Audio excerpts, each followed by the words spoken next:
ऊंचे आ रहे हैं उसके पूंछ इत्यादि, किंतु नीचे की ओर न जा करके वह ऊपर की ओर जा रहा। ध्यान में आ रहा, आपको समझ में आ रहा? नीचे के तो प्रवाह के साथ तो आना स्वाभाविक है, लेकिन प्रवाह से विपरीत जाना, और वो भी किसी साधन के, क्या आप जा सकते? नहीं। क्यों नहीं जा सकते? ये संभव नहीं है। बर्फ के ऊपर से भी आप लोग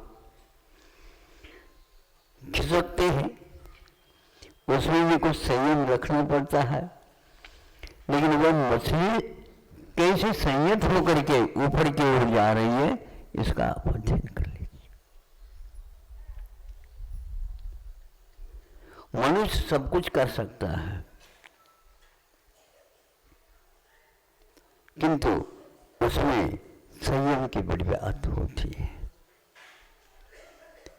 इसको देखने के उपरांत मुझे ऐसा लगा, हमने अपने पास जो कोई भी क्षमताएं हैं, उन क्षमताओं का उपयोग नहीं किया, और उन क्षमताओं को गौण करते हुए हमने अपनी वृत्ति को अन्यत्र विपरीत दिशा में ही लेना प्रारंभ कर देते। शिक्षा इसलिए दी जाती है वह विपरीतता से बच सके।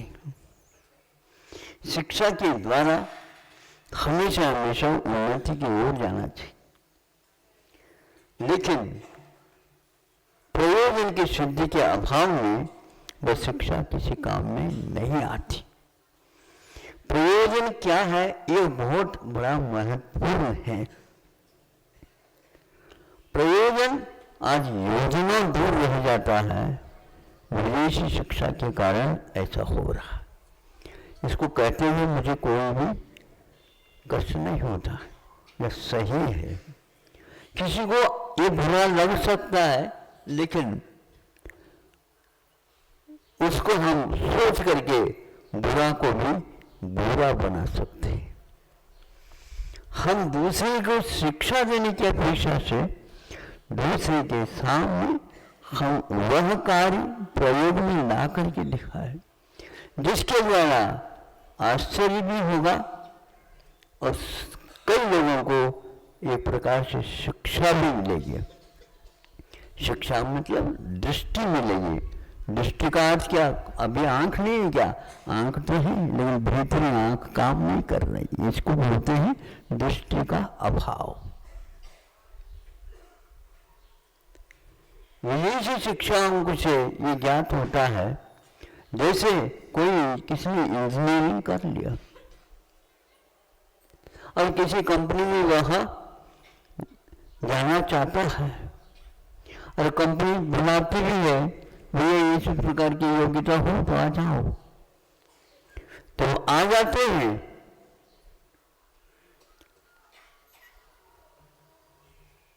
तो हमारे कंपनी में या आपको काम करना है, ये तो मुझे नहीं आता, हम ट्रेनिंग देंगे आपको, हम ट्रेनिंग देंगे आपको 2-3 महीने, जो कुछ भी है। अब जो पढ़ा है वो काम में नहीं आएगा। सुन रहे हैं? वो पढ़ाई किस काम की? माता पिता को पूछ लो, निर्णय तो उनका था।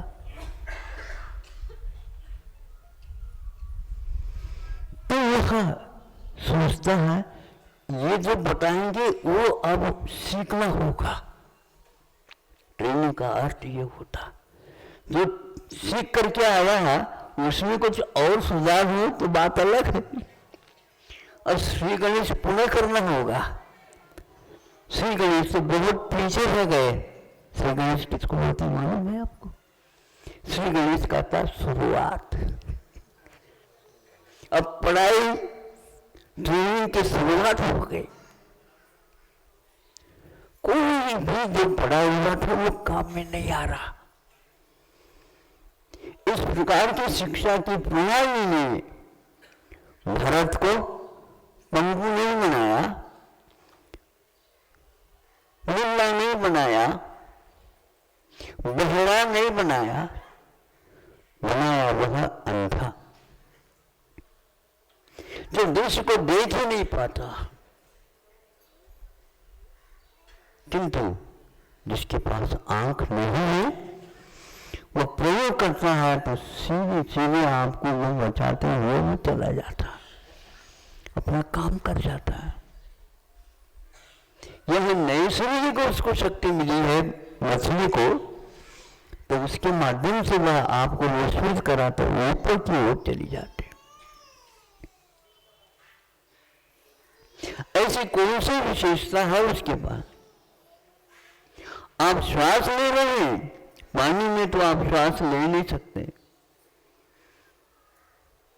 क्योंकि उस पानी में जो श्वास प्राण वायु है उसको ग्रहण करने के आपके पास कोई भी संरचना शरीर के पास नहीं है तो उसको स्वीकार कर सके। उस मछली के पास वह भी है, बहुत थोड़ी तो वहां तैर रही है, तैरते हुए श्वास भी ले रही है और वह विपरीत नीचे की ओर न जा करके पानी से बिल्कुल विपरीत दिशा में वो जा रही है। असंयम के घेराव में रहते हुए भी संयम यही काम करता है, करना चाहिए।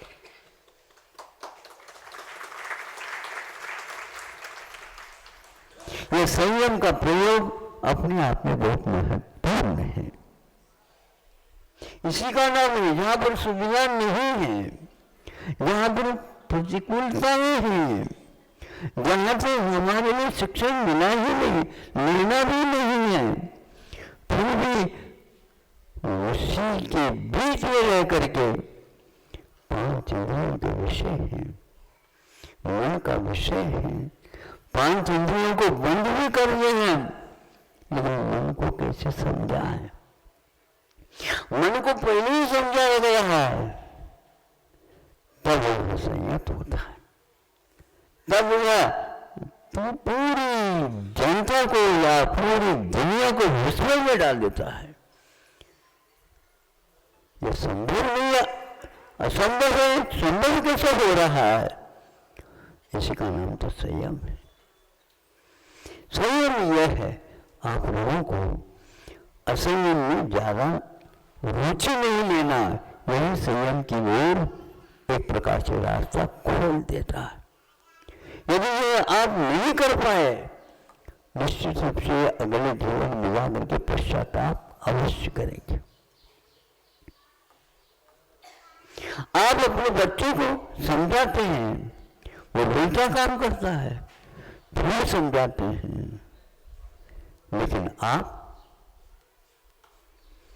क्योंकि उसको बड़ा बनाना ही ये संकल्प ले चुकी, इसलिए उसकी गलती को थोड़े से सहन करते हुए, कान भी पकड़ते हुए, पकड़ते हैं क्या नहीं कान, एक हाथ से कान पकड़ो और एक हाथ से गाल में, क्या बोलते हैं उसको, ये थप्पड़ तो मालूम है, आवाज आती है, किंतु सहला देते हैं, सहला हिलाते नहीं, उसको सहला देते हैं। इस सहलाई के कारण इस थप्पड़ को भी वो भूल जाता है। इस सहलाई में जादू है, लेकिन ये हाथ से नहीं होता, ये भीतरी मानसिक तत्व से हुआ करता है। उसके मन को आप एक प्रकार से प्रभावित करते हैं, इसको वो कह दो सम्मोहित करते हैं। सम्मोहित एक शब्द बहुत है तो, लेकिन उसमें अहित का कोई उद्देश्य नहीं रहता, हित का उद्देश्य रहता है। अभी वह थप्पड़ जो लगाया है, वो हाथ लगाने से अभी भी दुख हो रहा है, लेकिन वह भूल जाता है। इसको बोलते हैं प्रशिक्षण, इसको बोलते हैं दिशा बोध, इसको बोलते हैं संयम। हम असंयम की धारा में बहना नहीं चाहते, किंतु हम ये सीखे प्रवाह में डूब क्या होता है ये निश्चित बात है, लेकिन प्रवाह के अनुसार यदि बहता है तो उसको सीखना अथवा तट में मिल जाता है। इस तट को पाने के लिए हमें प्रवाह से डरना नहीं, किंतु प्रवाह के विपरीत भी नहीं जाना। प्रवाह जिस ओर जा रहा है उससे में से थोड़ा सा पानी काटते हुए पीछे यूं जाए, अवश्य ही तट उसे मिल जाता है। ये प्रवाह कभी भी आपको प्रतिकूल नहीं महसूस होगा, किंतु हम प्रवाह में तैर नहीं रहे हैं, तैर सकते नहीं हैं, लेकिन वह डुबा सकते हैं, निश्चित बात है, लेकिन हम थोड़े थोड़े बहुत पानी को काट लेंगे। तीर की ओर जैसे जाते हैं वैसे पानी का प्रवाह हमारे लिए बाधक नहीं होता। सीधे उसके साथ यूं करेंगे तो निश्चित रूप से पानी का भार हमारे ऊपर आकर के डूब जाएंगे। इसलिए आचार्य ने कर्म का एक प्रवाह है, ब्रह्म क्षेत्र काल भाव में थोड़ा सा परिवर्तन करने से निश्चित रूप से उस प्रवाह में हम बच सकते हैं। हमेशा बचें यह संभव नहीं है। कर्मों के भी प्रवाह होने के कारण हमारी शिक्षा भी फेर हो सकती है और होती है तो फिर क्या शिक्षा न ले? शिक्षा न ले ऐसा नहीं कहा गया है, किंतु अभिभावक थोड़ी सोच ले, बच्चों को आप बाध्य करके कोई विषय का निर्णय नहीं देना। बच्चों को बाध्य करके इसलिए नहीं लेना क्योंकि उस कच्ची उम्र में वह आपके अनुसार ही चलना चाहेगा, लेकिन आपको तो कुछ पता ही नहीं कि क्या कौन सी शिक्षा लेना।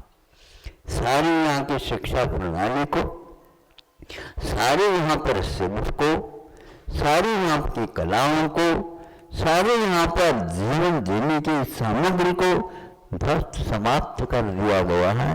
तो भारत का हाल ये हुआ है। इसलिए आप लोगों को शिक्षा कौन सी है पहले देखना होगा। चिकित्सा की दृष्टि से देखते हैं तो हाल बहुत खराब है। जो औषध रिएक्शन कर रहा है उस औषध को छोड़ा नहीं जा रहा, जीवन पर्यंत आपको लेना ही पड़ेगा। कई बच्चे आकर के लोग मेरे पास हाथ छोड़ करके महाराज जी का आशीर्वाद दे दो, क्या है मेरा दवाई छोड़ जा। अब हंसने लगे आप, और दवाई लेते क्यों हो? पहले शुरुआत में तो उन्होंने कहा बस 2 पुड़ियां ले लो सब काम हो जाएगा। अब पुड़ियां बढ़ती जा रही है, मात्रा बढ़ती जा रही है, अब छोड़ नहीं सकते।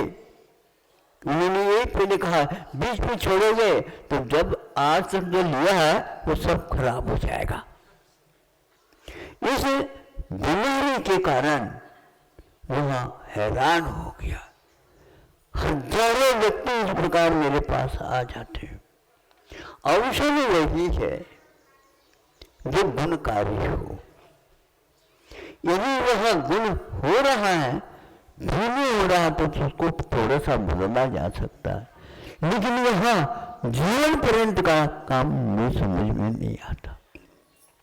असह्य की मात्रा ऐसी हो गई, भोजन करना आवश्यक है लेकिन कुछ नहीं भोजन करना ये गलत है। जो भारत में चिकित्सा पद्धति से उसको आहार के ऊपर ही रखते थे, आज आहार कुछ भी दे दो लेकिन कम करते जाओ, कुछ भी दे लो, कितनी बार भी दे दो, बार बार भी दे लो तो कोई बाबा नहीं। अरे यही आप एक बार भोजन कर लिया तो दूसरे भोजन के बीच में जो अंतराल है 3-4 घंटे का, उसको यदि उपयोग में नहीं लाते हैं तो निश्चित रूप से आपका आहार विष के रूप में परिवर्तित हो जाएगा। आज यह शिक्षा दी जा रही है, चिकित्सा दी जा रही है कि आप तो थोड़ा थोड़ा लेते रहो। शक्कर की बीमारी, डायबिटीज, मधुमेह ठीक हो जाए। ठीक तो नहीं होगा किंतु आगे नहीं बढ़ेगा। कब रोकेगा? रोकना थोड़ा सा रुक तो जाएगा, लेकिन आप लेते चले जाओ। यह पाचन शक्ति के ऊपर बहुत बुरा प्रभाव डाल रहा है। जितनी भूख लगेगी उस भूख को सहन करना पड़ेगा 3-4 घंटे, ताकि उसी उष्णता के कारण उसका पाचन हो जाएगा। ये आज चिकित्सा में कोई नहीं बताता, इसलिए मैं कहता हूँ धीरे विश्व में सबसे ज़्यादा ये शुगर की बीमारी है तो भारत में है, और शक्कर भी यहाँ पर काफ़ी उत्पन्न होता है। गन्ना मुन्ना सुन लो पहले, इस गन्ने के चक्कर में आ जाओगे, गुड़ का अमृत आपको मिलेगा नहीं। गुड़ और शक्कर कोई विशेष वस्तु नहीं है, ये विज्ञान की करामत है, ये विज्ञान की कृपा है। उसके जो सत्य था उस सत्य को मालिश और मालिश के माध्यम से समाप्त कर दिया जाता है, और उस शक्कर से आप प्रभावित हो जाते हैं, और गुड़ की चाय भी आपको अच्छी नहीं लगती। गरीब लोग और किसान लोग उसी को पीते हैं, और आप इसको पीते नहीं। इसलिए शुगर की बीमारी गरीबों को नहीं होती, जो मेहनत ज़्यादा करता है। और आप लोगों को तो गाड़ी में लुढ़कते रहते हैं, वो छोड़ोगे ही नहीं। इस बात को सभी लोगों ने अध्ययन कर लिया, सुन लिया, सब कुछ हो गया, लेकिन छोड़ नहीं सकते। इसको बोलते हैं सफेद जहर।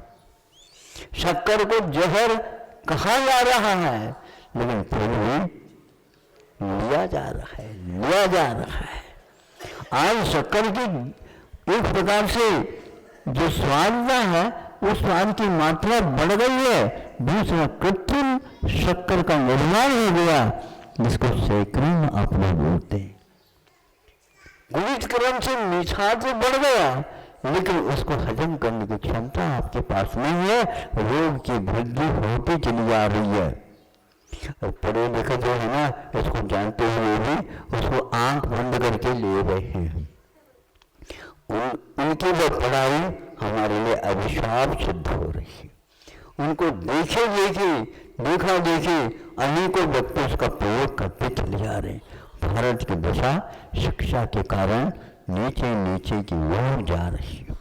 ये कहते हुए हमें कभी भी बुरा नहीं लगता, क्योंकि आप लोग कहने के बाद भी आपकी आंखें नहीं खुल पा रही।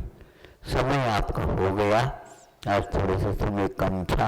मसले के उदाहरण के माध्यम से आपकी गतिविधियाँ हमने आपके पास ही रखा है कि ट्रेनिंग लेकर के इन बच्चों को एक प्रकार से उस अध्ययन से वंचित करना आप लोगों ने सीखा है। अभी भी आपको यदि नींद ठीक नहीं खुलती है तो मैं क्या कर सकता हूँ।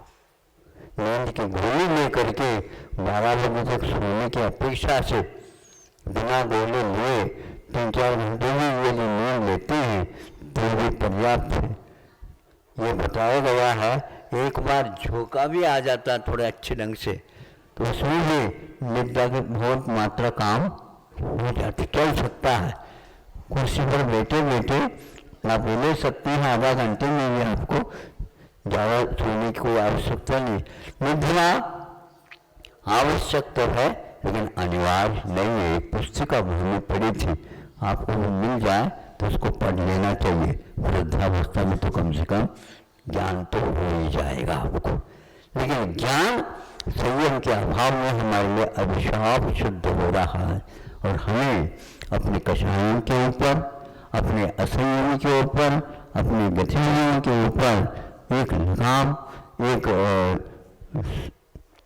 प्रकार से उसको अनुशासित करने में हमें उपयोग करना चाहिए। अन्यथा प्रतिभा क्षेत्र के माध्यम से मिली है, उसका कोई भी अर्थ नहीं निकलेगा। बाद में पश्चाताप करने की अपेक्षा से आज उस ताप को ऐसे घुमा दो जो वह शीत के रूप में परिवर्तित हो जाए। हमारी धारणाओं में एक क्षमता है कि भारतीय शिक्षा इसी को बोलते हैं, हमारी धारणाओं में इतनी क्षमता है, हम बर्फ के ऊपर बैठ करके भी अपने शरीर में पसीना ला सकते हैं। है कोई इसके बाद? गर्मी को हम सर्दी में और सर्दी को हम गर्मी में बदल सकते हैं अपने मनोयोग के माध्यम से। हमारा मन यदि संयत होता है तो कार्य होता है, अन्यथा ऋषि लोग वहाँ बर्फ में रह करके तपस्या कर कैसे सकते हैं? वही आहार, वही सब विहार आदि सब कुछ क्रिया